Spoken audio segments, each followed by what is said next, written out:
ਸਤਿ ਸ਼੍ਰੀ ਅਕਾਲ ਜੀ। ਮੈਂ ਸਵਾਤੀ ਸਕਸੈਨਾ ਪੰਜਾਬੀ ਖਬਰਾਂ ਵੇਖ ਰਹੇ ਆਪ ਸਭ ਦਾ ਸਵਾਗਤ ਕਰਦੀ ਹਾਂ। ਖਬਰਾਂ ਸ਼ੁਰੂਆਤ ਕਰਾਂਗੇ ਪਰਿੰਜਰ ਹੈਡਲਾਈਨਸ ਤੇ।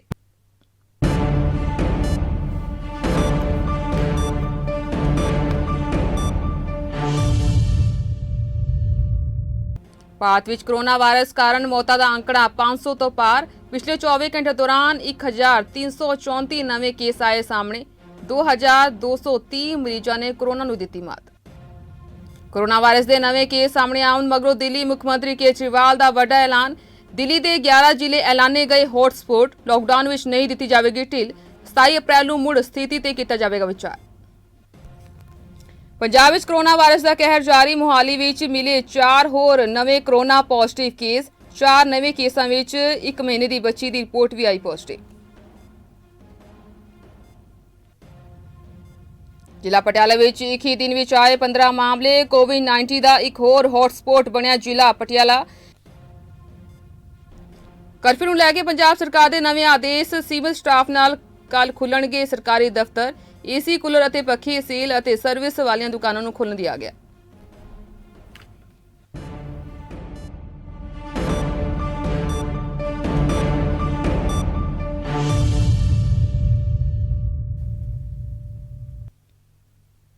ਹੁਣ ਖਬਰਾਂ ਵਿਸਥਾਰ ਨਾਲ।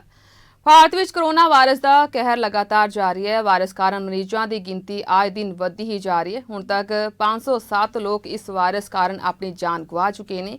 ਅੱਜ ਸਿਹਤ ਮੰਤਰਾਲੇ ਵੱਲੋਂ ਜਾਰੀ ਤਾਜ਼ਾ ਅੰਕੜਿਆਂ ਮੁਤਾਬਕ ਪਿਛਲੇ 24 ਘੰਟਿਆਂ ਦੌਰਾਨ 1334 ਨਵੇਂ ਕੇਸ ਸਾਹਮਣੇ ਆਏ ਨੇ ਅਤੇ 27 ਲੋਕਾਂ ਦੀ ਮੌਤ ਹੋ ਗਈ। कोरोना वायरस करके हुण तक कुल मरीजों की गिनती 15,712 हो गई है, जबकि 2,230 मरीज ठीक हो गए हैं, जिन्हां नूं हस्पतालों तो छुट्टी दे दी गई है।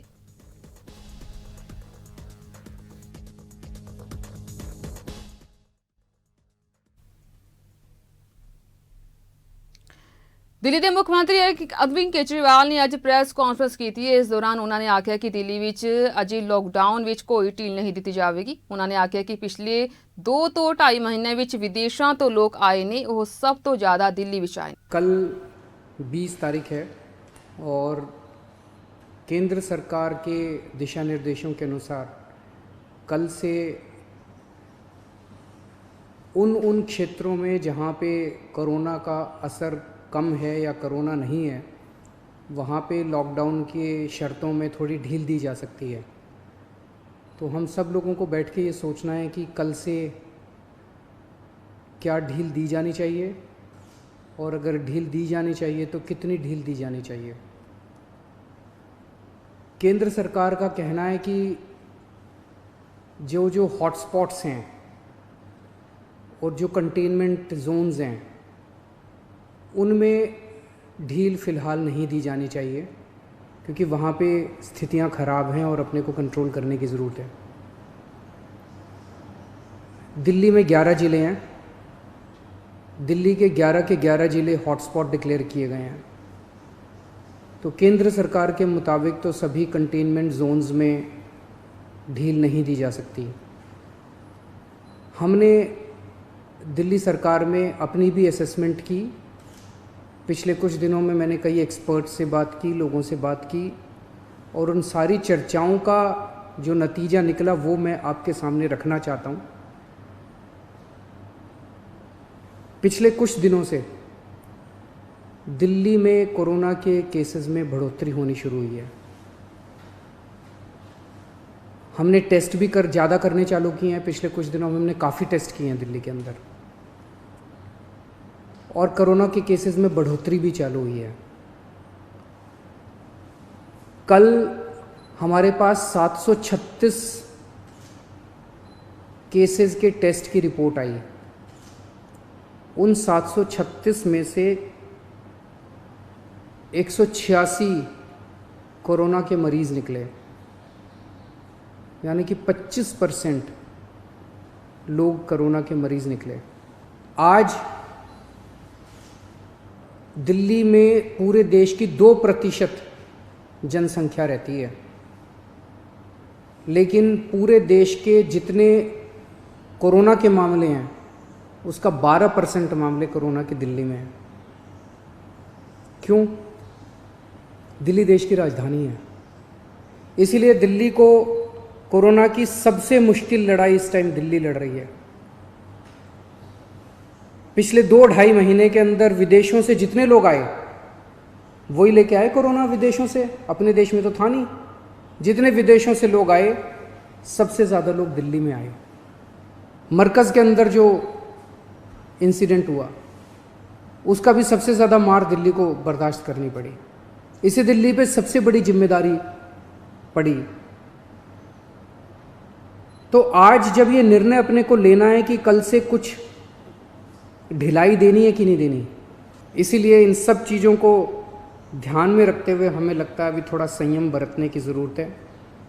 हमने निर्णय लिया है अपने दिल्ली वासियों के ज़िंदगी का ख्याल रखते हुए, सबकी सेहत का ख्याल रखते हुए कि फ़िलहाल लॉकडाउन की शर्तों में कोई ढिलाई नहीं दी जाएगी। 1 हफ्ते के बाद फिर से हम सारे एक्सपर्ट्स के साथ बैठ के, सबके साथ बैठ के इस पे दोबारा इसकी असेसमेंट करेंगे और अगर ज़रूरत पड़ी तो उसके बाद ढिलाई दे सकते हैं। लेकिन फ़िलहाल दिल्ली में किसी तरह की कोई ढिलाई नहीं दी जा रही है। ਕੋਰੋਨਾ ਵਾਇਰਸ ਵਰਗੀ ਭਿਆਨਕ ਮਹਾਮਾਰੀ ਨੇ ਇਸ ਸਮੇਂ ਪੂਰੀ ਦੁਨੀਆ ਦੇ ਨਾਲ-ਨਾਲ ਪੰਜਾਬ ਵਿੱਚ ਵੀ ਕੋਹਰਾਮ ਮਚਾਇਆ ਹੋਇਆ ਹੈ ਅਤੇ ਰੋਜ਼ਾਨਾ ਕੋਰੋਨਾ ਪੀੜਤਾਂ ਦੀ ਗਿਣਤੀ ਵਿੱਚ ਵਾਧਾ ਹੋ ਰਿਹਾ ਹੈ। ਤਾਜ਼ਾ ਮਾਮਲੇ ਵਿੱਚ ਮੁਹਾਲੀ ਤੋਂ 4 ਨਵੇਂ ਕੇਸ ਪੋਜ਼ਿਟਿਵ ਪਾਏ ਗਏ ਨੇ। ਅੱਜ ਦੇ ਮਿਲੇ 4 ਪੋਜ਼ਿਟਿਵ ਕੇਸਾਂ ਨੂੰ ਮਿਲਾ ਕੇ ਮੁਹਾਲੀ ਵਿੱਚ ਗਿਣਤੀ 61 ਤੱਕ ਪਹੁੰਚ ਗਈ ਹੈ। ਪਹਿਲਾਂ ਮੁਹਾਲੀ ਵਿੱਚ ਕੁੱਲ ਪੋਜ਼ਿਟਿਵ ਕੇਸ 57 ਸਨ, ਜਦਕਿ ਹੁਣ ਇੱਥੇ ਕੋਰੋਨਾ ਪੀੜਤਾਂ ਦੀ ਗਿਣਤੀ ਵੱਧ ਕੇ 61 ਤੱਕ ਪਹੁੰਚ ਗਈ ਹੈ। ਸਿਹਤ ਵਿਭਾਗ ਤੋਂ ਮਿਲੀ ਜਾਣਕਾਰੀ ਮੁਤਾਬਕ ਇਹ ਚਾਰੇ ਕੇਸ ਪਹਿਲਾਂ ਪਾਏ ਗਏ ਪੋਜ਼ਿਟਿਵ ਪੀਜੀਆਈ ਸਫਾਈ ਸੇਵਕ ਨਵਾਂ ਗਾਉਂ ਸੁਨੀਲ ਕੁਮਾਰ ਦੇ ਪਰਿਵਾਰਕ ਮੈਂਬਰ ਨੇ। ਹੁਣ ਸੁਨੀਲ ਕੁਮਾਰ ਦੀ ਪਤਨੀ, ਮਾਤਾ ਤੇ ਸਾਲਾ ਅਤੇ ਇੱਕ ਛੋਟੀ ਬੱਚੀ ਦੀ ਰਿਪੋਰਟ ਪੋਜ਼ਿਟਿਵ ਆਈ ਹੈ। ਉਸ ਦੇ ਇਲਾਵਾ ਹੀ ਇੱਥੇ 24 ਲੋਕਾਂ ਦੀ ਰਿਪੋਰਟ ਨੈਗੇਟਿਵ ਆਈ ਹੈ।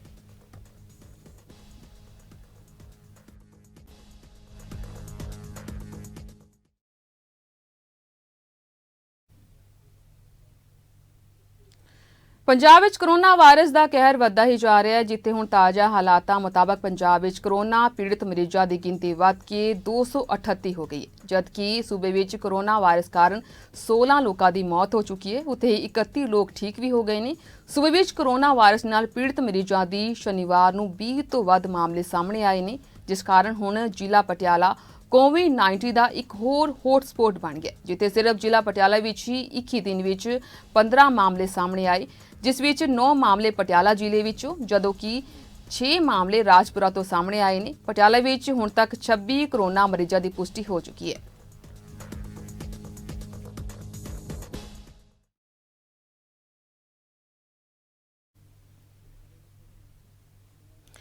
ਪਟਿਆਲਾ ਦੇ ਡਿਪਟੀ ਕਮਿਸ਼ਨਰ ਕੁਮਾਰ ਅਮਿਤ ਨੇ ਜ਼ਿਲ੍ਹੇ ਦੇ ਵਸਨੀਕਾਂ ਨੂੰ ਜ਼ਿਲ੍ਹੇ ਅੰਦਰ ਮਿਲੇ 15 ਨਵੇਂ ਕੋਰੋਨਾ ਵਾਇਰਸ ਦੀ ਮਹਾਮਾਰੀ ਦੇ ਪੋਜ਼ਿਟਿਵ ਮਾਮਲਿਆਂ ਤੋਂ ਘਬਰਾਹਟ ਵਿੱਚ ਨਾ ਆਉਣ ਦੀ ਅਪੀਲ ਕੀਤੀ ਹੈ। ਡੀਸੀ ਨੇ ਆਖਿਆ ਕਿ ਇਹ ਨਵੇਂ ਮਾਮਲੇ ਪਿਛਲੇ ਦਿਨੀ ਸਾਹਮਣੇ ਆਏ ਪੋਜ਼ਿਟਿਵ ਕੇਸਾਂ ਦੇ ਨੇੜਲੇ ਸੰਪਰਕਾਂ ਵਿੱਚੋਂ ਹੀ ਮਿਲੇ ਨੇ ਅਤੇ ਜ਼ਿਲ੍ਹਾ ਪ੍ਰਸ਼ਾਸਨ ਨੇ ਕੇਰਲਾ ਤੇ ਵਿਖੇ ਆਪਣੀਆਂ ਗਈਆਂ ਕੰਟੈਕਟ ਟ੍ਰੇਸਿੰਗ ਵਿਧੀ ਤੇ ਤੁਰੰਤ ਅਮਲ ਕਰਦਿਆਂ ਇਹਨਾਂ ਦਾ ਪਤਾ ਲਗਾਇਆ। पटियाला च कई केसेस पॉजिटिव आए, टोटल जो है 15 केसेस पॉजिटिव आए और काफ़ी फीडबैक ही आ रही, लोग जोड़े है पैनिक भी हो रहे हैं, लोगों को थोड़ा जिहा है कहीं ना कहीं माहौल के उन्होंने लगता है कि पैनिक सिस्टम है। ऐसा कुछ भी नहीं है जी। जोड़ा सफाबादी गेट का केस पॉजिटिव आया से उन्होंने असी एग्रैसिवली ट्रेसिंग किया है। मैं तुहाडे नाल ये साझी करना चाहता जी कि टोटल जी ट्रेसिंग सी, चाहे वो प्राइमरी हो, चाहे सैकेंडरी हो, चाहे टर्शरी हो, 1000 की तादाद च ट्रेसिंग की हैगी। इन्हों सारिਆਂ ਨੂੰ ਕੁਆਰੰਟਾਈਨ ਕੀਤਾ ਹੈਗਾ। इन 1000 ਦੇ ਵਿੱਚੋਂ 60 ਦੇ ਨੇੜੇ ਤੇੜੇ ਜਿਹੜੇ ਹਾਈ ਰਿਸਕ ਕੰਟੈਕਟ ਸੀਗੇ ਉਹਨਾਂ ਨੂੰ ਅਸੀਂ ਟ੍ਰੇਸਿੰਗ ਦੇ ਵਿੱਚ ਲਾਏ, ਉਹਨਾਂ ਦਾ ਟੈਸਟਿੰਗ ਕੀਤਾ। मैं ਤੁਹਾਨੂੰ प्लीज़ ये कहना चाहूँगा सारे ਦੇ ਸਾਰੇ एसिम्टोमैटिक ਸੀਗੇ, ਇਹਨਾਂ ਨੂੰ ਕੋਈ ਸਿੰਪਟਮ ਨਹੀਂ ਸੀਗਾ। ਅਸੀਂ ਚਾਹੁੰਦੇ ਸ਼ਾਇਦ ਟੈਸਟ ਵੀ ਨਹੀਂ ਕਰਦੇ, ਬਟ ਇਹਨਾਂ ਦਾ ਟੈਸਟਿੰਗ ਕੀਤਾ। 50 ਦੇ ਵਿੱਚੋਂ 15 ਪੋਜ਼ਿਟਿਵ ਆਏ ਹੈਗੇ, 35 ਨੈਗੇਟਿਵ ਆਏ ਹੈਗੇ। ਉसी तरह ਜਿਹੜਾ ਰਾਜਪੁਰਾ ਵਾਲਾ ਕੇਸ ਹੈਗਾ ਜੋ ਪਰਸੋਂ ਪੋਜ਼ਿਟਿਵ ਆਏ ਸੀਗੇ, ਇਹਨਾਂ ਦੇ ਵੀ ਹਾਈ ਰਿਸਕ ਕੰਟੈਕਟ ਜਿਹੜੇ ਸੀਗੇ ਉਹ 16 ਸੀਗੇ, ਜਿਨ੍ਹਾਂ ਦੇ ਵਿੱਚੋਂ 10 ਜਿਹੜੇ ਹੈਗੇ ਨੈਗੇਟਿਵ ਹੈਗੇ, 6 ਪੋਜ਼ਿਟਿਵ ਹੈਗੇ। ਸੋ ਸਾਰੇ ਦੇ ਸਾਰੇ ਇਹ ਜਿੰਨੇ ਵੀ ਟੋਟਲ 66 ਦੇ ਨੇੜੇ ਤੇੜੇ ਜਾਂ 70 ਦੇ ਨੇੜੇ ਤੇੜੇ ਕੇਸਿਸ ਹੈਗੇ ਹਾਈ ਰਿਸਕ, ਇਹ ਸਭ ਦੇ ਸਭ एसिम्टोमैटिक ਹੈਗੇ। तो we should be happy at least we know कि अपने एसिम्टोमैटिक केसेस भी कैरियर हैगे। ਅਸੀਂ as a Patiala administration as a deputy commissioner of Patiala from my side I am going for aggressively tracing aggressive testing और ਇਹਦੇ ਵਿੱਚੋਂ ਵੀ ਅਸੀਂ ਜਿਹੜਾ ਹੈਗਾ ਐਗਰੈਸਿਵਲੀ ਜਿਹੜੇ ਵੀ ਰਿਜ਼ਲਟ ਆ ਰਹੇ ਨੇ ਇਹ ਸਾਰੇ ਪੋਜ਼ਿਟਿਵ ਕੇਸਿਸ ਹੈ ਬਟ ਪੈਨਿਕ ਕਰਨ ਦੀ ਲੋੜ ਨਹੀਂ। ਅਸੀਂ ਕहीं ना कहीं ਇਹਦੀ ਹੱਦ ਮਾਪ ਲਈ ਹੈਗੀ ਔਰ ਸਾਰਾ ਏਰੀਆ ਕੰਟੇਨ ਕਰਕੇ ਰੱਖਿਆ ਹੋਇਆ ਹੈ। तो ਪਟਿਆਲਾ ਵਾਸੀਆਂ ਨੂੰ ਕਿਸੇ ਤਰ੍ਹਾਂ ਦੀ ਪੈਨਿਕ ਕਰਨ ਦੀ ਲੋੜ ਨਹੀਂ। We should be happy rather ਕਿ ਅਸੀਂ ਟੈਸਟਿੰਗ ਕਰਕੇ ਲੋਕਾਂ ਨੂੰ ਜਿਹੜਾ ਹੈਗਾ ਬਾਹਰ ਲਾ ਰਹੇ and they are coming out. ਇਹ ਇੱਕ ਸਿੰਪਲ ਜਿਹਾ ਕੇਰਲਾ ਮਾਡਲ ਵੀ ਹੈਗਾ ਜਿੱਥੋਂ ਆਪਾਂ ਡੀਪੀਆਰਓ ਸਾਹਿਬ ਦੇ ਵੱਲੋਂ ਵੀ ਅਸੀਂ ਮੈਸੇਜ ਕਰਦੇ ਕੋਈ ਵੀ ਇਹਨਾਂ ਦੇ ਕੰਟੈਕਟ ਚਾਹੇ ਪਲੀਜ਼ ਆਗੇ ਆ ਕੇ ਦੱਸੋ। ਆ 70 ਦੇ ਨੇੜੇ ਤੇੜੇ ਲੋਕ ਸਾਡੇ ਕੋਲ ਆਏ ਉਹ ਕਹਿੰਦੇ ਕਿ ਅਸੀਂ ਇਹਨਾਂ ਦੇ ਸ਼ਾਇਦ ਕੰਟੈਕਟ 'ਚ ਹੈਗੇ ਉਹਨਾਂ ਨੂੰ ਅਸੀਂ ਕੁਆਰੰਟਾਈਨ ਕਰਤਾ ਹੈ। ਮੈਂ ਫਿਰ ਤੋਂ ਤੁਹਾਨੂੰ ਹੱਥ ਜੋੜ ਕੇ ਬੇਨਤੀ ਕਰਦਾ ਹੈ ਜੀ ਅਗਰ ਸੋਸ਼ਲ ਡਿਸਟੈਂਸਿੰਗ ਔਰ ਅਗਰ ਤੁਸੀਂ ਲੌਕਡਾਊਨ ਦੇ ਵਿੱਚ ਘਰੇ ਰਹੋਗੇ ਸਾਨੂੰ ਕਿਸੇ ਤਰ੍ਹਾਂ ਦੀ ਵੀ ਦਿੱਕਤ ਨਹੀਂ ਆਏਗੀ। From our side I am telling you we should be happy rather panicking कि इन केसेस में ਅਸੀਂ ट्रेस डाउन करके आज टेस्ट करके पॉजिटिव लेके आइसोलेशन वार्ड में रख लिया हैगा। सारे स्टेबल ने किसी तरह की कोई दिक्कत नहीं है और जितने भी क्वारंटाइन केसेस हैं वो अपने घरे बैठे ने। From administration side I assure you किसी तरह की भी कोई पैनिक करने की लोड़ नहीं। ਪਟਿਆਲਾ ਸ਼ਹਿਰ ਅਤੇ ਨੇੜੇ ਤੇੜੇ ਦੇ ਪਿੰਡ ਹੁਣ ਪੂਰੀ ਤਰ੍ਹਾਂ ਨਾਲ ਸਕਰੀਨਿੰਗ ਹੋਣਗੇ। ਘਰ ਘਰ ਜਾ ਕੇ ਸਾਰਿਆਂ ਦਾ ਡਾਟਾ ਇਕੱਠਾ ਕੀਤਾ ਜਾ ਰਿਹਾ ਹੈ। ਸੋਮਵਾਰ ਤੱਕ ਪੂਰੀ ਤਰ੍ਹਾਂ ਨਾਲ ਸਕਰੀਨਿੰਗ ਕਰਨ ਦੀ ਸੰਭਾਵਨਾ ਜਤਾਈ ਜਾ ਰਹੀ ਹੈ। ਜਿੱਥੇ ਪਟਿਆਲਾ ਵਿੱਚ ਕਰੋਨਾ ਵਾਇਰਸ ਦੀ ਚੇਨ ਤੋੜਨ ਲਈ ਪਟਿਆਲਾ ਦੇ ਡੀਸੀ ਨੇ ਸ਼ਹਿਰ ਵਿੱਚ ਪਿੰਡਾਂ ਦੀਆਂ ਸਕਰੀਨਿੰਗ ਕਰਨ ਦੇ ਆਦੇਸ਼ ਤੋਂ ਬਾਅਦ ਸਿਹਤ ਵਿਭਾਗ ਨੇ ਅੱਜ ਪਟਿਆਲਾ ਸ਼ਹਿਰ ਦੇ ਵਸਨੀਕਾਂ ਦੀ ਕਰੋਨਾ ਵਾਇਰਸ ਦੇ ਸਬੰਧ ਵਿੱਚ ਸਕਰੀਨਿੰਗ ਲਈ ਵੈਨਾਂ ਨੂੰ ਮਾਡਲ ਟਾਊਨ ਡਿਸਪੈਂਸਰੀ ਤੋਂ ਰਵਾਨਾ ਕੀਤਾ ਗਿਆ।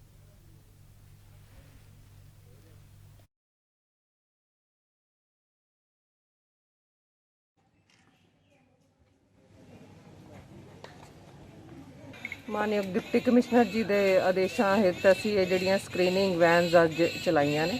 ਪਹਿਲਾਂ ਜਿੰਨੀਆਂ ਵੀ ਪੋਲੀਓ ਟੀਮਸ ਨੇ ਉਹ ਪੈਦਲ ਜਾ ਕੇ ਡੋਰ ਟੂ ਡੋਰ ਸਰਵੇ ਕਰ ਰਹੀਆਂ ਸੀਗੀਆਂ। This is a screening survey ਜਿਹਦੇ ਸਾਰੀ ਪੋਪੂਲੇਸ਼ਨ ਦੀ ਸਕਰੀਨਿੰਗ ਕੀਤੀ ਜਾਣੀ ਹੈ। ਸਿੰਪਟਮਸ ਚੈੱਕ ਕਰ ਰਹੇ ਨੇ ਜਾ ਕੇ ਡੋਰ ਟੂ ਡੋਰ, ਕਿਸੇ ਨੂੰ ਕੋਈ ਪ੍ਰੋਬਲਮ ਤਾਂ ਨਹੀਂ ਹੈ। ਜੇ ਕੋਈ ਸਿੰਪਟੋਮੈਟਿਕ ਫੈਮਲੀਜ਼ ਨੇ ਤਾਂ ਉਹਨਾਂ ਦਾ ਸੈਪਰੇਟਲੀ ਰਿਕਾਰਡ ਮੇਨਟੇਨ ਕੀਤਾ ਜਾ ਰਿਹਾ ਤਾਂ ਕਿ ਉਹ ਨੋਟਿਸ ਦੇ ਵਿੱਚ ਆ ਜਾਣ ਸਿਵਲ ਸਰਜਨ ਸਾਹਿਬ ਦੇ ਤੇ ਉਹਨਾਂ ਨੂੰ ਬਾਅਦ ਦੇ ਵਿੱਚ ਜੇ ਕਿਸੇ ਤਰੀਕੇ ਦੀ ਟੈਸਟਿੰਗ ਦੀ ਲੋੜ ਪੈਂਦੀ ਹੈ ਤਾਂ ਟੈਸਟ ਕੀਤੇ ਜਾ ਸਕਣ। ਇਹ ਜੋ ਹੈ ਟੀਮਸ ਗਈਆਂ ਨੇ ਸਿਰਫ ਸਪੈਸ਼ਲੀ ਸਕਰੀਨਿੰਗ ਦੇ ਲਈ ਨੇ, ਜਾ ਕੇ ਲੋਕਾਂ ਦਾ ਬੁਖਾਰ ਚੈੱਕ ਕਰ ਸਕਣ, ਸਿੰਪਟਮਸ ਚੈੱਕ ਕਰ ਸਕਣ। ਤੇ ਇਹਦਾ ਮੇਨ ਮਕਸਦ ਇਹੀ ਸੀਗਾ ਕਿ ਜਿਹੜੀ ਇਹ ਬਿਮਾਰੀ ਫੈਲ ਰਹੀ ਹੈ ਉਸ 'ਤੇ ਕਾਬੂ ਪਾਇਆ ਜਾ ਸਕੇ। ਕੋਈ ਵੀ ਪਰਿਵਾਰ ਇਸ ਤਰ੍ਹਾਂ ਦਾ ਨਾ ਰਹੇ ਕਿ ਜਿਹੜਾ ਆਪਣੇ ਆਪ ਨੂੰ ਅੰਦਰ ਲੁਕੋ ਕੇ ਰੱਖੇ, ਇਹ ਦੱਸਣ ਨਾ ਕਿ ਸਾਨੂੰ ਕੋਈ ਸਿੰਪਟਮਸ। ਦੇਸ਼ ਭਰ ਵਿੱਚ ਖਤਰਨਾਕ ਕਰੋਨਾ ਵਾਇਰਸ ਦਾ ਕਹਿਰ ਲਗਾਤਾਰ ਜਾਰੀ ਹੈ। ਮਿਲੀ ਜਾਣਕਾਰੀ ਮੁਤਾਬਕ ਹੁਣ ਹਰਿਆਣਾ ਵਿੱਚ ਕਰੋਨਾ ਵਾਇਰਸ ਨਾਲ ਇਨਫੈਕਟਡ ਇੱਕ ਸ਼ਖਸ ਦੀ ਮੌਤ ਹੋਣ ਦੀ ਜਾਣਕਾਰੀ ਸਾਹਮਣੇ ਆਈ ਹੈ। ਗੁਰੂਗ੍ਰਾਮ ਜ਼ਿਲ੍ਹਾ ਪ੍ਰਸ਼ਾਸਨ ਨੇ ਦੱਸਿਆ ਕਿ 50 ਸਾਲਾਂ ਦੇ ਇਨਫੈਕਟਡ ਸ਼ਖਸ ਨੇ ਅੱਧੀ ਰਾਤ ਨੂੰ ਲਗਭਗ 12 ਵਜੇ ਦਮ ਤੋੜਿਆ। ਇਸ ਦੇ ਨਾਲ ਸੂਬੇ ਵਿੱਚ ਇਸ ਵਾਇਰਸ ਨਾਲ ਮ੍ਰਿਤਕਾਂ ਦੀ ਗਿਣਤੀ ਵੱਧ ਕੇ 4 ਤੱਕ ਪਹੁੰਚ ਗਈ ਹੈ। ਦੱਸਣਯੋਗ ਹੈ ਕਿ ਸੂਬੇ ਵਿੱਚ ਹੁਣ ਤੱਕ 227 ਤੱਕ ਇਨਫੈਕਟਡ ਮਾਮਲਿਆਂ ਦੀ ਪੁਸ਼ਟੀ ਹੋ ਚੁੱਕੀ ਹੈ, ਜਿਨ੍ਹਾਂ ਵਿੱਚ 14 ਇਟਾਲੀਅਨ ਮਰੀਜ਼ ਸ਼ਾਮਿਲ ਨੇ।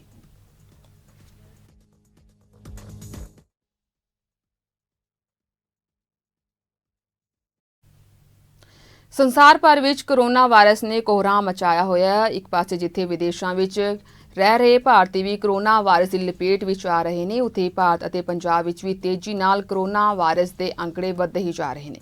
ਤਾਜ਼ਾ ਮਾਮਲਾ ਅਮਰੀਕਾ ਦੇ ਸ਼ਹਿਰ ਨਿਊਯਾਰਕ ਦਾ ਹੈ, ਜਿੱਥੇ ਬਜ਼ੁਰਗ ਜੋੜੇ ਦੀ ਕਰੋਨਾ ਵਾਇਰਸ ਨਾਲ ਮੌਤ ਹੋ ਗਈ ਹੈ। ਇਹ ਬਜ਼ੁਰਗ ਜੋੜਾ ਜ਼ਿਲ੍ਹਾ ਕਪੂਰਥਲਾ ਦੇ ਹਲਕਾ ਭੁਲੱਥ ਵਿੱਚ ਪੈਂਦੇ ਪਿੰਡ ਸੈਂਦਪੁਰ ਦਾ ਰਹਿਣ ਵਾਲਾ ਹੈ, ਪਰ ਪਿਛਲੇ ਕਾਫੀ ਲੰਬੇ ਸਮੇਂ ਤੋਂ ਇਹ ਜੋੜਾ ਅਮਰੀਕਾ ਵਿੱਚ ਰਹਿ ਰਿਹਾ ਸੀ। ਦੱਸ ਦਈਏ ਕਿ ਅਮਰੀਕਾ ਦੇ ਨਿਊਯਾਰਕ ਸ਼ਹਿਰ ਵਿੱਚ ਆਪਣੀ ਜ਼ਿੰਦਗੀ ਬਤੀਤ ਕਰ ਰਹੇ ਇਸ ਬਜ਼ੁਰਗ ਜੋੜੇ ਗੁਰਬਚਨ ਸਿੰਘ ਅਤੇ ਉਹਨਾਂ ਦੀ ਪਤਨੀ ਸਤਵੰਤ ਕੌਰ ਪਿਛਲੇ ਦਿਨੀ ਬਿਮਾਰ ਹੋਣ ਕਾਰਨ ਹਸਪਤਾਲ ਵਿੱਚ ਦਾਖਲ ਸਨ। ਇਲਾਜ ਦੌਰਾਨ ਡਾਕਟਰਾਂ ਨੇ ਪੰਜਾਬੀ ਜੋੜੇ ਨੂੰ ਕਰੋਨਾ ਹੋਣ ਦੀ ਪੁਸ਼ਟੀ ਕੀਤੀ ਸੀ ਅਤੇ ਇਲਾਜ ਦੌਰਾਨ ਹੀ ਬਜ਼ੁਰਗ ਪਤੀ ਪਤਨੀ ਦੀ ਮੌਤ ਹੋ ਗਈ ਹੈ।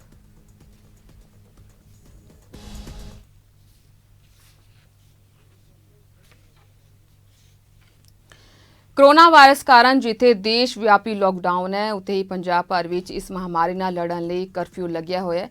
ਇਸ ਚੁਣੌਤੀ ਦੇ ਭਰੇ ਸਮੇਂ ਵਿੱਚ ਪੰਜਾਬ ਸਰਕਾਰ ਨੇ ਨਵੇਂ ਨਿਯਮ ਜਾਰੀ ਕੀਤੇ ਨੇ, ਜਿਵੇਂ ਕਿ ਪੰਜਾਬ ਵਿੱਚ ਗਰਮੀ ਹੌਲੀ-ਹੌਲੀ ਜ਼ੋਰ ਫੜ ਰਹੀ ਹੈ। ਐਸੇ ਹਾਲਾਤਾਂ ਵਿੱਚ ਪੰਜਾਬ ਸਰਕਾਰ ਨੇ ਏਸੀ, ਕੂਲਰ ਅਤੇ ਪੱਖੇ ਸੇਲ ਅਤੇ ਸਰਵਿਸ ਵਾਲੀਆਂ ਦੁਕਾਨਾਂ ਨੂੰ ਖੋਲ੍ਹਣ ਦੀ ਆਗਿਆ ਦੇ ਦਿੱਤੀ ਹੈ। ਨਵੇਂ ਵਿਦਿਅਕ ਸਾਲ ਸ਼ੁਰੂ ਹੋ ਰਿਹਾ ਹੈ, ਇਸ ਲਈ ਸਕੂਲ ਕਾਲਜ ਦੀਆਂ ਕਿਤਾਬਾਂ ਨੂੰ ਵੀ ਜ਼ਰੂਰੀ ਵਸਤਾਂ ਦੀ ਸ਼੍ਰੇਣੀ ਵਿੱਚ ਸ਼ਾਮਲ ਕੀਤਾ ਗਿਆ ਹੈ। ਢਾਬਾ ਮਾਲਕ ਸੀਲਬੰਦ ਸਾਮਾਨ ਦਾ ਆਰਡਰ ਪੂਰਾ ਕਰ ਸਕਦੇ ਨੇ, ਪਰ ਉੱਥੇ ਬੈਠ ਕੇ ਖਾਣ ਦੀ ਆਗਿਆ ਨਹੀਂ ਹੋਵੇਗੀ। ਦੱਸ ਦਈਏ ਕਿ ਕੇਂਦਰ ਸਰਕਾਰ ਨੇ 20 ਅਪ੍ਰੈਲ ਤੋਂ ਤਾਲਾਬੰਦੀ ਦੀਆਂ ਸ਼ਰਤਾਂ ਵਿੱਚ ਕੁਝ ਰਿਆਇਤਾਂ ਦਿੱਤੀਆਂ ਨੇ। ਪੰਜਾਬ ਸਰਕਾਰ ਨੇ ਉਦਯੋਗਾਂ ਨੂੰ ਮੁੜ ਲੀਹ ਤੇ ਲਿਆਉਣ ਦੀ ਤਿਆਰੀ ਵੀ ਸ਼ੁਰੂ ਕਰ ਦਿੱਤੀ ਹੈ। ਪੰਜਾਬ ਵਿੱਚ ਮਜ਼ਦੂਰਾਂ ਦੀ ਘਾਟ ਹੈ। ਇਸ ਘਾਟ ਨੂੰ ਦੂਰ ਕਰਨ ਲਈ ਰਾਜ ਸਰਕਾਰ ਉਦਯੋਗਿਕ ਨੂੰ ਯਾਨੀ ਕਿ ਉਦਯੋਗਾਂ ਨੂੰ 8 ਦੀ ਬਜਾਏ 12 ਘੰਟੇ ਕੰਮ ਕਰਨ ਦੀ ਆਗਿਆ ਦੇਣ ਦੀ ਤਿਆਰੀ ਕਰ ਰਹੀ ਹੈ।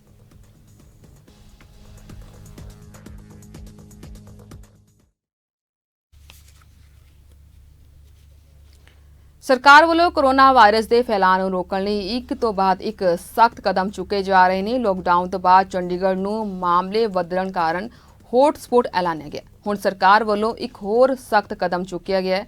ਹੁਣ ਚੰਡੀਗੜ੍ਹ ਪ੍ਰਸ਼ਾਸਨ ਨੇ ਸ਼ਹਿਰ ਨੂੰ ਕੰਟੇਨਮੈਂਟ ਏਰੀਆ ਐਲਾਨ ਦਿੱਤਾ ਹੈ, ਜਿਸ ਤਹਿਤ ਹੁਣ ਚੰਡੀਗੜ੍ਹ ਵਾਸੀਆਂ ਨੂੰ 20 ਅਪ੍ਰੈਲ ਤੋਂ ਕੋਈ ਛੋਟ ਨਹੀਂ ਮਿਲੇਗੀ। ਇਹ ਫੈਸਲਾ ਗਵਰਨਰ ਵੀਪੀ ਸਿੰਘ ਬਦਨੌਰ ਨਾਲ ਇੱਕ ਮੀਟਿੰਗ ਦੌਰਾਨ ਕੀਤਾ ਗਿਆ। ਇਸ ਦਾ ਵੱਡਾ ਕਾਰਨ ਇਹ ਹੈ ਕਿ ਚੰਡੀਗੜ੍ਹ ਵਿੱਚ ਕੋਰੋਨਾ ਵਾਇਰਸ ਦੇ ਮਾਮਲੇ ਲਗਾਤਾਰ ਵਧ ਰਹੇ ਨੇ ਅਤੇ 2 ਕੇਸ ਜੋ ਇੱਕ ਦਿਨ ਪਹਿਲਾਂ ਆਏ ਸਨ, ਉਹਨਾਂ ਤੋਂ ਅੱਗੇ ਬਹੁਤ ਸਾਰੇ ਕਮਿਊਨਿਟੀ ਸੰਪਰਕ ਨੇ। ਇਸ ਦੇ ਕਾਰਨ ਕਮਿਊਨਿਟੀ ਵਿੱਚ ਕੋਰੋਨਾ ਫੈਲਣ ਦੀ ਸੰਭਾਵਨਾ ਹੈ। ਹਾਲਾਂਕਿ ਦੂਸਰੇ ਸੂਬਿਆਂ ਦੀਆਂ ਕੁਝ ਥਾਵਾਂ ਨੂੰ ਕੰਟੇਨਮੈਂਟ ਜ਼ੋਨ ਕੋਸ਼ਿਸ਼ ਕੀਤਾ ਗਿਆ, ਪਰ ਚੰਡੀਗੜ੍ਹ ਵਿੱਚ ਪੂਰੇ ਸ਼ਹਿਰ ਨੂੰ ਇਸ ਖੇਤਰ ਵਿੱਚ ਰੱਖਿਆ ਗਿਆ। ਅਧਿਕਾਰੀਆਂ ਅਨੁਸਾਰ ਇਸ ਲਈ ਇੱਕ ਵਿਸਥਾਰਿਤ ਯੋਜਨਾ ਤਿਆਰ ਕੀਤੀ ਜਾ ਰਹੀ ਹੈ, ਜੋ ਅਗਲੇ 2 ਦਿਨਾਂ ਤੱਕ ਕੀਤੀ ਜਾਏਗੀ। ਖਾਸ ਕਰ ਬਾਹਰੋਂ ਆਉਣ ਵਾਲੇ ਲੋਕਾਂ ਦੀ ਸਖਤੀ ਵਰਤੀ ਜਾਵੇਗੀ।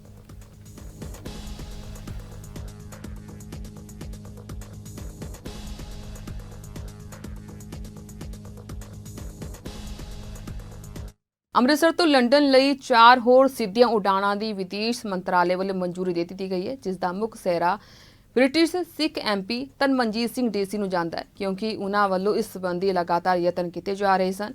ਉਹਨਾਂ ਨੇ ਖੁਦ ਇਸ ਤੇ ਬੇਹੱਦ ਖੁਸ਼ੀ ਪ੍ਰਗਟ ਕੀਤੀ ਹੈ ਅਤੇ ਵਿਦੇਸ਼ ਮੰਤਰਾਲੇ ਦਾ ਧੰਨਵਾਦ ਕਰਦਿਆਂ ਕਿਹਾ ਹੈ ਕਿ ਅੰਮ੍ਰਿਤਸਰ ਤੋਂ ਲੰਡਨ ਲਈ ਪਹਿਲੀ ਉਡਾਨ 21 ਅਪ੍ਰੈਲ, ਦੂਸਰੀ 23 ਅਪ੍ਰੈਲ, ਤੀਸਰੀ 25 ਅਪ੍ਰੈਲ ਅਤੇ ਚੌਥੀ 27 ਅਪ੍ਰੈਲ ਨੂੰ ਚੱਲੇਗੀ।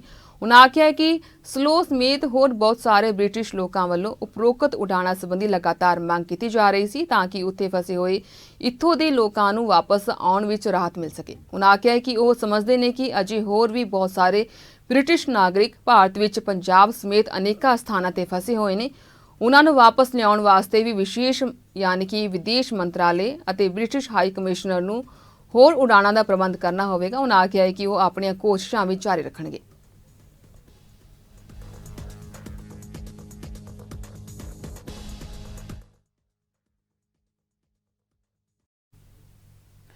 ਪਿਛਲੇ ਸਾਲ ਪਾਕਿਸਤਾਨ ਦੇ ਸ਼੍ਰੀ ਕਰਤਾਰਪੁਰ ਵਿੱਚ ਭਾਰਤੀ ਸਿੱਖਾਂ ਲਈ ਖੁੱਲੇ ਸ਼੍ਰੀ ਕਰਤਾਰਪੁਰ ਗੁਰਦੁਆਰੇ ਦਾ ਹਿੱਸਾ ਨੁਕਸਾਨਿਆ ਗਿਆ। ਦਰਅਸਲ ਪਿਛਲੇ ਦਿਨੀ ਆਈ ਹਨੇਰੀ ਵਿੱਚ ਇੱਥੇ ਗੁੰਬਦ ਟੁੱਟ ਕੇ ਹੇਠਾਂ ਡਿੱਗ ਗਏ ਨੇ। ਦੱਸ ਦਈਏ ਕਿ ਪਿਛਲੇ ਸਾਲ ਸ਼੍ਰੀ ਗੁਰੂ ਨਾਨਕ ਦੇਵ ਜੀ ਦੇ 550 ਸਾਲਾ ਪ੍ਰਕਾਸ਼ ਪੁਰਬ ਤੇ ਭਾਰਤ ਅਤੇ ਪਾਕਿਸਤਾਨ ਵਿਚਾਲੇ ਲਾਂਘਾ ਖੋਲ੍ਹਿਆ ਗਿਆ ਸੀ ਅਤੇ ਇਹ ਗੁੰਬਦ ਕੁਝ ਮਹੀਨੇ ਪਹਿਲਾਂ ਹੀ ਬਣਵਾਏ ਗਏ ਸਨ। ਸਰਹੱਦ ਤੇ ਦੋਹਾਂ ਪਾਸੇ ਤੇਜ਼ ਹਨੇਰੀ ਅਤੇ ਤੂਫਾਨ ਆਇਆ ਸੀ। ਰਿਪੋਰਟ ਮੁਤਾਬਕ ਪਾਕਿਸਤਾਨ ਦੇ ਸ਼੍ਰੀ ਕਰਤਾਰਪੁਰ ਸਾਹਿਬ ਗੁਰਦੁਆਰਾ ਸਾਹਿਬ ਦੇ 4 ਗੁੰਬਦ ਤੇਜ਼ ਹਨੇਰੀ ਕਾਰਨ ਹੇਠਾਂ ਡਿੱਗ ਗਏ ਨੇ। ਦੱਸ ਦਈਏ ਕਿ ਸ਼੍ਰੀ ਕਰਤਾਰਪੁਰ ਵਿੱਚ ਹੀ ਸ਼੍ਰੀ ਗੁਰੂ ਨਾਨਕ ਦੇਵ ਜੀ ਨੇ ਆਪਣੇ ਜੀਵਨ ਦੇ 18 ਸਾਲ ਬਿਤਾਏ ਸਨ, ਇਸ ਲਈ ਸਿੱਖਾਂ ਵਿੱਚ ਇਸ ਦੀ ਬਹੁਤ ਅਹਿਮੀਅਤ ਹੈ। ਪਿਛਲੇ ਸਾਲ ਭਾਰਤ ਅਤੇ ਪਾਕਿਸਤਾਨ ਵਿਚਾਲੇ ਗੱਲਬਾਤ ਤੋਂ ਬਾਅਦ ਦੋਹਾਂ ਦੇਸ਼ਾਂ ਵਿਚਾਲੇ ਲਾਂਘਾ ਖੋਲ੍ਹਿਆ ਗਿਆ, ਜਿਸ ਨਾਲ ਭਾਰਤੀਆਂ ਨੂੰ ਬਿਨਾਂ ਵੀਜ਼ਾ ਉੱਥੇ ਜਾਣ ਦੀ ਆਗਿਆ ਮਿਲ ਗਈ ਹੈ। ਸਿੱਖ ਭਾਈਚਾਰੇ ਇਸ ਘਟਨਾ ਤੋਂ ਬਹੁਤ ਹੀ ਨਾਰਾਜ਼ ਹੋਏ ਨੇ। ਦੋਸ਼ ਲਗਾਇਆ ਗਿਆ ਹੈ ਕਿ ਪਾਕਿਸਤਾਨ ਸਰਕਾਰ ਨੇ ਜਿਸ ਤਰ੍ਹਾਂ ਨਾਲ ਇਹ ਨਿਰਮਾਣ ਕਰਵਾਇਆ ਹੈ ਉਹ ਸਹੀ ਨਹੀਂ ਹੈ। ਉਨ੍ਹਾਂ ਆਖਿਆ ਹੈ ਕਿ ਗੁੰਬਦਾਂ ਦਾ ਨਿਰਮਾਣ ਸੀਮੈਂਟ ਨਹੀਂ ਸਗੋਂ ਫਾਈਬਰ ਨਾਲ ਕੀਤਾ ਗਿਆ ਸੀ। ਉੱਥੇ ਮਾਰਚ ਵਿੱਚ ਕੋਰੋਨਾ ਵਾਇਰਸ ਦੇ ਚੱਲਦੇ ਇਸ ਨੂੰ ਬੰਦ ਕਰ ਦਿੱਤਾ ਗਿਆ ਸੀ।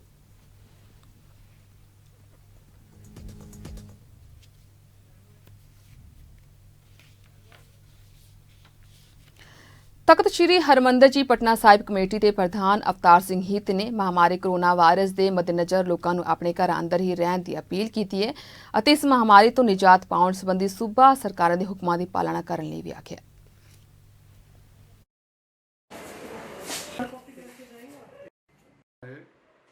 ਤੇ ਅਫਸੋਸ ਵੀ ਬੜਾ, ਪਰ ਇਹਦੇ ਵਿੱਚ ਅਫਸੋਸ ਕਰਕੇ ਗੁਜ਼ਾਰਾ ਨਹੀਂ, ਇੱਥੇ ਤਾਂ ਲੜਾਈ ਲੜਨੀ ਪੈਣੀ ਹੈ ਕਿਉਂਕਿ ਸਮਾਂ ਐਡਾ ਵੱਡਾ ਯੁੱਧ ਹੈ। ਇਹ ਵਰਲਡ ਵਾਰ ਲੱਗੀ ਹੈ। ਅਸਲ ਵਰਲਡ ਵਾਰ ਦੇ ਵਿੱਚ ਵੀ ਲੋਕਾਂ ਨੂੰ ਪਤਾ ਹੁੰਦਾ ਵੀ ਮਰਨਾ ਕਿ ਨਹੀਂ ਮਰਨਾ, ਮਰ ਜਾਵਾਂਗੇ ਅਸੀਂ। ਇਹਦੇ 'ਚ ਨਹੀਂ ਪਤਾ ਲੱਗਦਾ ਵੀ ਕਿਸੇ ਬਚਣਾ ਕਿ ਨਹੀਂ ਬਚਣਾ। ਇਹ ਐਡੀ ਖਤਰਨਾਕ ਜੰਗ ਲੱਗੀ ਹੈ।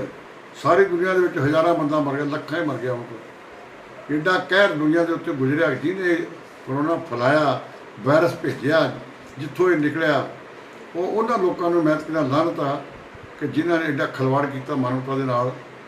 ਇਸ ਚੀਜ਼ ਉੱਤੇ ਰੋਕ ਲੱਗਣੀ ਚਾਹੀਦੀ ਆ ਔਰ ਇਹਨੂੰ ਬਹੁਤ ਵੱਡੀ ਪੱਧਰ ਤੇ ਇਹ ਜੰਗ ਜਿਹੜੀ ਲੜੀ ਜਾਣੀ ਚਾਹੀਦੀ ਆ। ਬਹੁਤ ਵੱਡੇ ਮੁਲਕਾਂ ਦਾ ਨੁਕਸਾਨ ਹੋਇਆ, ਜਿਹੜੇ ਦੁਨੀਆ 'ਤੇ ਰਾਜ ਕਰਦੇ ਸੀ ਉਹਨਾਂ ਦਾ ਨੁਕਸਾਨ ਹੋਇਆ, ਹਜ਼ਾਰਾਂ ਬੰਦੇ ਮਾਰੇ। ਮਾਨਵਤਾ ਦੀ ਰਾਖੀ ਕਰਨੀ ਸਾਡਾ ਪਹਿਲਾ ਪਰਮ ਧਰਮ ਬਣਦਾ ਕਿ ਸਾਨੂੰ ਗੁਰੂ ਦੇ ਦੱਸੇ ਰਸਤੇ 'ਤੇ ਚੱਲਣਾ ਚਾਹੀਦਾ।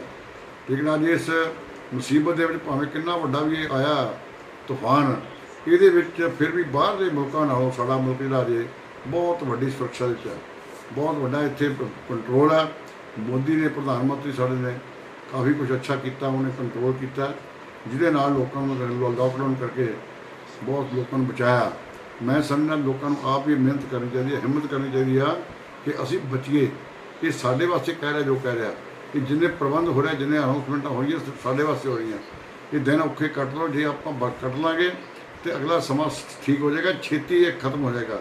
ਜੇ ਲੜੀ ਟੁੱਟ ਗਈ ਤਾਂ ਬਚ ਜਾਵਾਂਗੇ। ਜੇ ਆਪਾਂ ਨਾ ਇਹ 'ਤੇ ਧਿਆਨ ਦਿੱਤਾ ਤਾਂ ਇਹ ਨਹੀਂ ਰੁਕਣਾ, ਇਹ ਵੱਧਦਾ ਜਾਏਗਾ। ਆਪਣਾ ਬੰਦਿਆਂ ਦਾ ਨੁਕਸਾਨ ਵੀ ਹੋਏਗਾ, ਆਰਥਿਕ ਨੁਕਸਾਨ ਵੀ ਹੋਏਗਾ ਔਰ ਬਿਲਕੁਲ ਤਬਾਹੀ ਦੇ ਕਿਨਾਰੇ ਤਬਾਹੀ ਹੋ ਜਾਏਗੀ ਸਭ ਪਾਸੇ ਦੀ। ਇਸ ਕਰਕੇ ਪਹਿਲੀ ਮੇਰੀ ਬੇਨਤੀ ਤਾਂ ਇਹ ਆ ਕਿ ਸਾਰੀ ਦੁਨੀਆ ਦੇ ਵਿੱਚ ਇਹ ਫੈਲਿਆ। ਹੱਥ ਜੋੜ ਕੇ ਬੇਨਤੀ ਕਰਦਾ ਮੈਂ, ਹੱਥ ਜੋੜ ਕੇ, ਕਿ ਤੁਸੀਂ ਆਪਣੇ ਘਰਾਂ 'ਚ ਰਹੋ, ਬਾਹਰ ਬਿਲਕੁਲ ਨਾ ਨਿਕਲੋ। ਤੁਸੀਂ ਇਹਦੇ ਵਿੱਚ ਜਿੱਦਾਂ ਬਚ ਹੋ ਸਕਦੇ ਬਚੋ। ਦੇਖੋ ਇਹ ਬੜਾ ਖਤਰਨਾਕ ਵਾਇਰਸ ਆ, ਇਹ ਇੱਕ ਦੂਜੇ ਤੋਂ ਗਾਂਹ ਦੀ ਗਾਂਹ ਲੱਗਦਾ ਹੈ। ਇਸ ਕਰਕੇ ਇਹਦਾ ਇੱਕੋ ਇਲਾਜ ਹੈਗਾ ਕਿ ਅੰਦਰ ਰਹੋ, ਅੰਦਰ ਬੈਠੋ, ਅੰਦਰ ਹੀ ਕੰਮ ਕਰੋ, ਸਮਾਂ ਠੀਕ ਹੋ ਜਾਏਗਾ। ਪੂਰੀ ਦੁਨੀਆ ਵਿੱਚ ਮਹਾਮਾਰੀ ਕੋਰੋਨਾ ਵਾਇਰਸ ਦਾ ਕਹਿਰ ਜਾਰੀ ਹੈ। ਇਸ ਵਾਇਰਸ ਕਾਰਨ ਭਾਰਤ ਵਿੱਚ ਲੋਕਡਾਊਨ ਜਾਰੀ ਹੈ, ਜਿਸ ਦੇ ਮੱਦੇਨਜ਼ਰ ਗਰੀਬ ਅਤੇ ਲੋੜਵੰਦ ਪਰਿਵਾਰਾਂ ਦੀ ਸਹਾਇਤਾ ਲਈ ਜਾਗੋ ਪਾਰਟੀ ਦੇ ਪ੍ਰਧਾਨ ਮਨਜੀਤ ਸਿੰਘ ਜੀਕੇ ਆਪਣੇ ਇਲਾਕੇ ਗ੍ਰੇਟਰ ਕੈਲਾਸ਼ ਦੇ ਗੁਰਦੁਆਰਾ ਸਾਹਿਬ ਵਿੱਚ ਪਿਛਲੇ ਕਾਫੀ ਸਮੇਂ ਤੋਂ ਲੰਗਰ ਦੀ ਸੇਵਾ ਕਰ ਰਹੇ ਨੇ।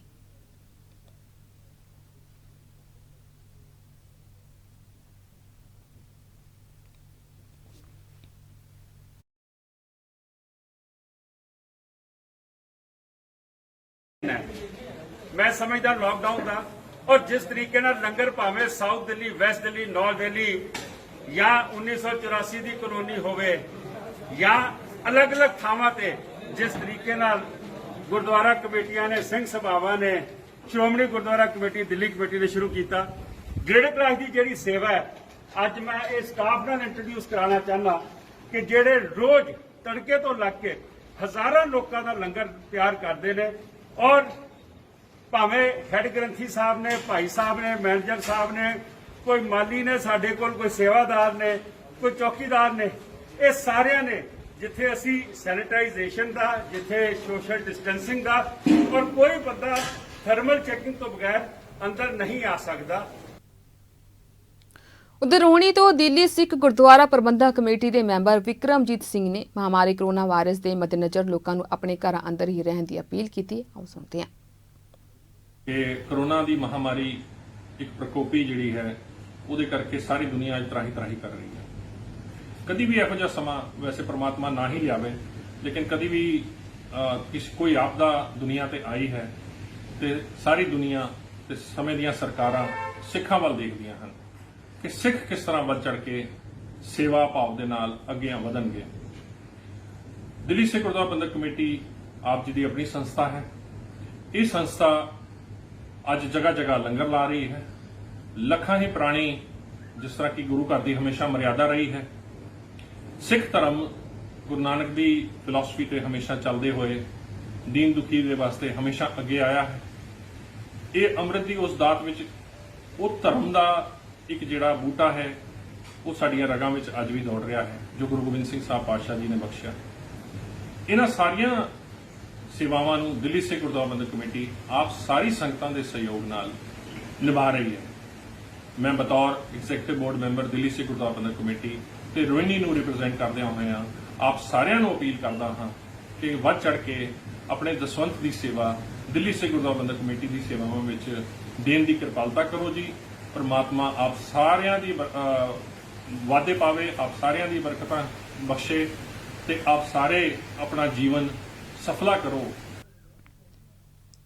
श्री हरमंदर साहिब के साबका हजूरी रागी पद्म श्री भाई निर्मल सिंह जी खालसा, जो कि कोरोना वायरस तो पीड़ित होने तो बाद पिछले दिन आकाश चढ़ाना कर गए सन, नमित श्रोमणी गुरुद्वारा प्रबंधक कमेटी वालों अज गुरुद्वारा श्री विवेक सर साहिब विखे अंतिम अरदास समागम करवाए जा रहे हैं। ਸ਼੍ਰੀ ਅਖੰਡ ਪਾਠ ਸਾਹਿਬ ਜੀ ਦੇ ਭੋਗ ਉਪਰੰਤ ਹਜੂਰੀ ਰਾਗੀ ਭਾਈ ਲਖਵਿੰਦਰ ਸਿੰਘ ਦੇ ਜਥੇ ਵੱਲੋਂ ਗੁਰਬਾਣੀ ਦਾ ਵੈਰਾਗਮਈ ਸ਼ਬਦ ਕੀਰਤਨ ਕੀਤਾ ਜਾ ਰਿਹਾ ਹੈ। ਇਸ ਮੌਕੇ ਸ਼੍ਰੀ ਅਕਾਲ ਤਖਤ ਦੇ ਜਥੇਦਾਰ ਗਿਆਨੀ ਹਰਪ੍ਰੀਤ ਸਿੰਘ ਜੀ, ਸ਼੍ਰੀ ਹਰਮੰਦਰ ਸਾਹਿਬ ਦੇ ਮੁੱਖ ਗ੍ਰੰਥੀ ਗਿਆਨੀ ਜਗਤਾਰ ਸਿੰਘ ਜੀ, ਸ਼੍ਰੋਮਣੀ ਕਮੇਟੀ ਦੇ ਪ੍ਰਧਾਨ ਭਾਈ ਗੋਬਿੰਦ ਸਿੰਘ ਲੌਂਗੋਵਾਲ, ਭਾਈ ਰਜਿੰਦਰ ਸਿੰਘ ਮਹਿਤਾ, ਡਾਕਟਰ ਰੂਪ ਸਿੰਘ ਸਮੇਤ ਪਰਿਵਾਰਕ ਮੈਂਬਰ ਵੀ ਪਹੁੰਚੇ ਹੋਏ ਨੇ। ਦੱਸ ਦੇਈਏ ਕਿ ਸਿਹਤ ਵਿਭਾਗ ਦੀਆਂ ਹਦਾਇਤਾਂ ਅਨੁਸਾਰ ਅਤੇ ਅੰਤਿਮ ਅਰਦਾਸ ਸਮਾਗਮ ਮੌਕੇ ਵੱਡਾ ਇਕੱਠ ਨਹੀਂ ਕੀਤਾ ਜਾ ਰਿਹਾ ਹੈ। ਦੇ ਮਹਾਨ ਵਿਦਵਾਨ ਰਾਗੀ ਅਨਮੋਲ ਹੀਰੇ ਔਰ ਜਿਨ੍ਹਾਂ ਨੂੰ ਭਾਰਤ ਦਾ ਸਰਵੋਤਮ ਜਿਹੜਾ ਪੁਰਸਕਾਰ ਪਦਮ ਸ਼੍ਰੀ ਪ੍ਰਾਪਤ ਹੋਇਆ ਹੈ, ਭਾਈ ਸਾਹਿਬ ਭਾਈ ਨਿਰਮਲ ਸਿੰਘ ਜੀ ਖਾਲਸਾ, ਜਿਨ੍ਹਾਂ ਦੇ ਨਿਮਿਤ ਅੱਜ ਸ਼੍ਰੋਮਣੀ ਗੁਰਦੁਆਰਾ ਪ੍ਰਬੰਧਕ ਕਮੇਟੀ ਵੱਲੋਂ ਭੋਗ ਪਾਏ ਗਏ ਹਨ। ਸੋ ਮੈਂ ਸਮਝਦਾ ਕਿ ਜਦੋਂ ਅਸੀਂ ਉਹਨਾਂ ਦੇ ਜੀਵਨ ਵੱਲ ਝਾਤ ਮਾਰਦੇ ਹਾਂ ਕਿ ਸਾਰਾ ਹੀ ਜੀਵਨ ਉਹਨਾਂ ਨੇ ਸਿੱਖ ਕੌਮ ਨੂੰ ਸਮਰਪਿਤ ਕੀਤਾ ਹੈ ਔਰ ਜਿੱਥੇ ਬਹੁਤ ਸਾਰੇ ਰਾਗੀ ਪੈਦਾ ਕੀਤੇ, ਉੱਥੇ ਸੱਚਖੰਡ ਸ੍ਰੀ ਹਰਮੰਦਰ ਸਾਹਿਬ ਦੇ ਵਿੱਚ ਬੜਾ ਲੰਮਾ ਸਮਾਂ ਉਹਨਾਂ ਨੇ ਇਹ ਜੇ ਰਾਗੀ ਤੌਰ ਤੇ ਜੋ ਕੀਰਤਨ ਕੀਤਾ, ਉਹ ਅੱਜ ਸਾਡੇ ਸਾਹਮਣੇ ਹੈ ਕਿ ਉਹ ਦੇਸ਼ ਵਿਦੇਸ਼ਾਂ ਦੇ ਵਿੱਚ ਜਾ ਕੇ ਸਾਰੀ ਸਿੱਖ ਸੰਗਤ ਨੂੰ ਨਾਮ ਬਾਣੀ ਦੇ ਨਾਲ ਆਪਣੇ ਕੀਰਤਨ ਰਾਹੀਂ ਜੋੜਦੇ ਰਹੇ ਨੇ। ਸੋ ਉਹਨਾਂ ਦੇ ਅਕਾਲ ਚਲਾਣੇ ਨਾਲ ਸਾਰੀ ਸਿੱਖ ਕੌਮ ਨੂੰ ਇੱਕ ਬਹੁਤ ਵੱਡਾ ਘਾਟਾ ਪਿਆ, ਨਾ ਪੂਰਾ ਹੋਣ ਵਾਲਾ ਘਾਟਾ ਹੈ, ਪਰਿਵਾਰ ਨੂੰ ਬਹੁਤ ਵੱਡਾ ਘਾਟਾ ਹੈ। ਇਹ ਸਤਿਗੁਰੂ ਅੱਗੇ ਅਸੀਂ ਅਰਦਾਸ ਕਰਦੇ ਹਾਂ, ਸਤਿਗੁਰੂ ਮਹਾਰਾਜ ਕਿਰਪਾ ਕਰਨ, ਉਹਨਾਂ ਦੀ ਆਤਮਾ ਨੂੰ ਸ਼ਾਂਤੀ, ਪਿੱਛੋਂ ਸਾਨੂੰ ਸਾਰਿਆਂ ਨੂੰ, ਉਹਨਾਂ ਦੇ ਪਰਿਵਾਰ ਨੂੰ ਇਹ ਜਿਹੜਾ ਸਹਿਤ ਇੱਕ ਹੈ, ਇਹ ਐਡਾ ਵੱਡਾ ਭਾਣਾ ਸਾਡੇ ਸਾਹਮਣੇ ਵਾਪਰਿਆ, ਉਹਨੂੰ ਸਹਿਣ ਕਰਦੀ ਜਿਹੜੀ ਹੈ ਉਹ ਸ਼ਕਤੀ ਬਖਸ਼ਣ। ਔਰ ਸ਼੍ਰੋਮਣੀ ਗੁਰਦੁਆਰਾ ਪ੍ਰਬੰਧਕ ਕਮੇਟੀ ਵੱਲੋਂ ਉਹਨਾਂ ਦੀ ਯਾਦਗਾਰ ਦੇ ਲਈ ਜੋ ਸੱਚਖੰਡ ਸ੍ਰੀ ਦਰਬਾਰ ਸਾਹਿਬ ਵਿਖੇ ਜਿਹੜਾ ਸਿੱਖ ਅਜਾਇਬ ਘਰ ਦੇ ਵਿੱਚ ਇੱਕ ਉਹਨਾਂ ਦੀ ਜਿਹੜੀ ਤਸਵੀਰ ਹੈ ਉਹ ਵੀ ਲਾਈ ਜਾਏਗੀ, ਤੇ ਹੋਰ ਵੀ ਸਾਰੇ ਸਿੱਖ ਕੌਮ ਦੇ ਨਾਲ ਬਹਿ ਕੇ ਜਦੋਂ ਇਹ ਹਾਲਾਤ ਜਿਹੜੇ ਨਾਰਮਲ ਹੋ ਗਏ, ਬੈਠ ਕੇ ਅਸੀਂ ਸਾਰੇ ਔਰ ਉਹਨਾਂ ਦੀ ਜੋ ਵੀ ਯਾਦਗਾਰ ਹੈ, ਜਿਸ ਤਰ੍ਹਾਂ ਦਾ ਵੀ ਉਹਨਾਂ ਦੇ ਬਾਰੇ ਹੈ, ਉਹ ਅਸੀਂ ਬੈਠ ਕੇ ਪ੍ਰੋਗਰਾਮ ਬਣਾਵਾਂਗੇ। ਸੋ ਮੈਂ ਅੱਜ ਦੇ ਜਿਹੜੇ ਇਸ ਔਰ ਸ਼੍ਰੋਮਣੀ ਜੋ ਅੱਜ ਭੋਗ ਪਾਏ ਗਏ ਨੇ ਉਹਦੇ ਉੱਤੇ ਉਸ ਮਹਾਨ ਆਤਮਾ ਨੂੰ ਆਪਣੀ ਸ਼ਰਧਾਂਜਲੀ ਭੇਟ ਕਰਦਾ।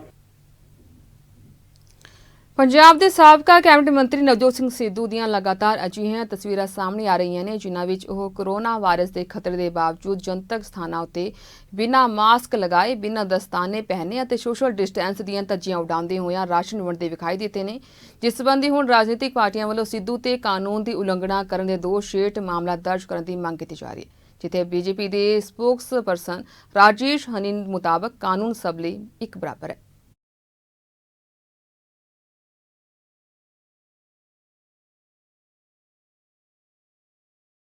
सरकार विधायक नवजोत सिंह सिद्धू द्वारा राशन बांटने के दौरान कोरोना महामारी संबंधी जो भी सरकारी हिदायतें हैं उनकी शरेआम जो धज्जियां उड़ाई गई वो बड़ी निंदनीय और शर्मनाक है। वहां 100-150 लोगों की भीड़ के बीच बिना कोई मास्क लगाए, बिना ग्लव्स पहने राशन बांटा गया और सरकारी हिदायतों की धज्जियां उड़ाई गई, बड़ी शर्मनाक है।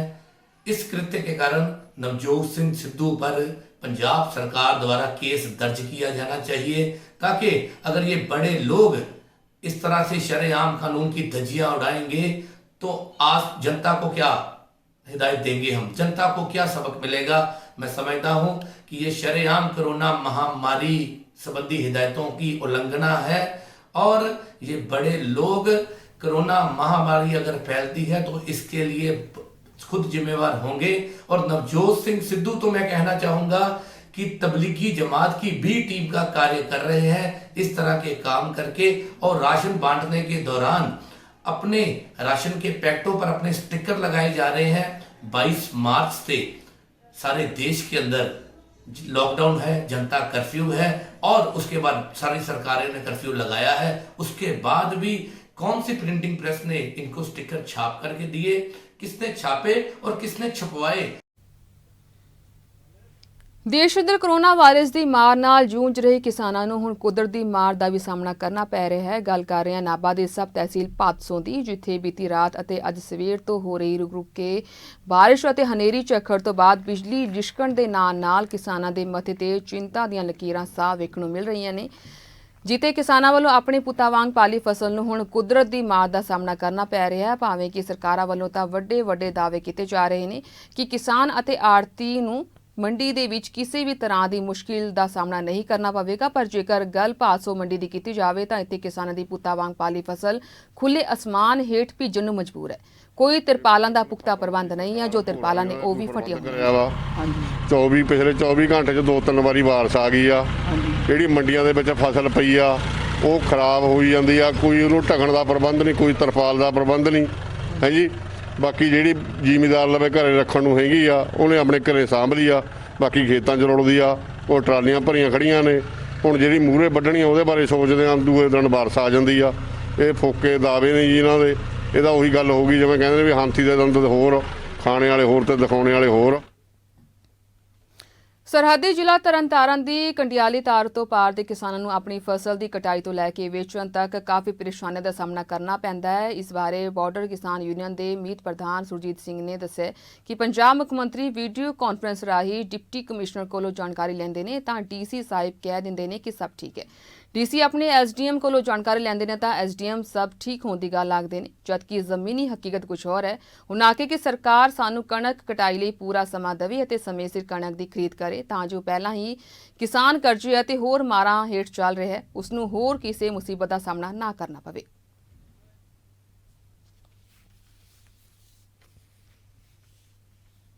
ਉਥੇ ਬੀਤੀ ਰਾਤ ਪਈ ਤੇਜ਼ ਹਨੇਰੀ ਅਤੇ ਹਨੇਰੀ ਕਾਰਨ ਕਿਸਾਨਾਂ ਦੀ ਚਿੰਤਾ ਵੱਧ ਗਈ ਹੈ, ਕਿਉਂਕਿ ਕੋਰੋਨਾ ਮਹਾਮਾਰੀ ਦੇ ਚੱਲਦੇ ਇਸ ਵਾਰ ਸਰਕਾਰਾਂ ਵੱਲੋਂ ਕਿਸਾਨਾਂ ਨੂੰ ਪਾਸ ਰਾਹੀਂ ਕਣਕ ਮੰਡੀਆਂ ਵਿੱਚ ਲਿਆਉਣ ਲਈ ਆਖਿਆ ਗਿਆ। ਪਰ ਬੀਤੀ ਰਾਤ ਹੋਈ ਬਾਰਿਸ਼ ਦੇ ਚੱਲਦੇ ਕਿਸਾਨ ਗੁਰਸਾਹਿਬ ਸਿੰਘ ਅਤੇ ਸਰਕਾਰ ਵੱਲੋਂ ਯਾਨੀ ਕਿ ਉਹਨਾਂ ਵੱਲੋਂ ਪ੍ਰਸ਼ਾਸਨ ਨੂੰ ਕਣਕ ਮੰਡੀਆਂ ਵਿੱਚ ਲਿਆਉਣ ਲਈ ਰਾਹਤ ਦੇਣ ਦੀ ਮੰਗ ਕਰਦੇ ਨੇ।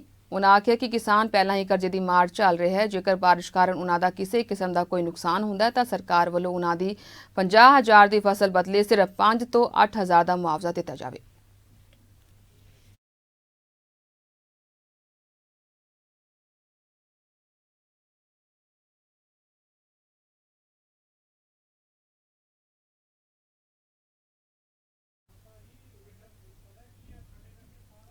ਸੋ ਜਾਨਸਮੰਦ ਆ ਗਿਆ, ਧੰਨਵਾਦ।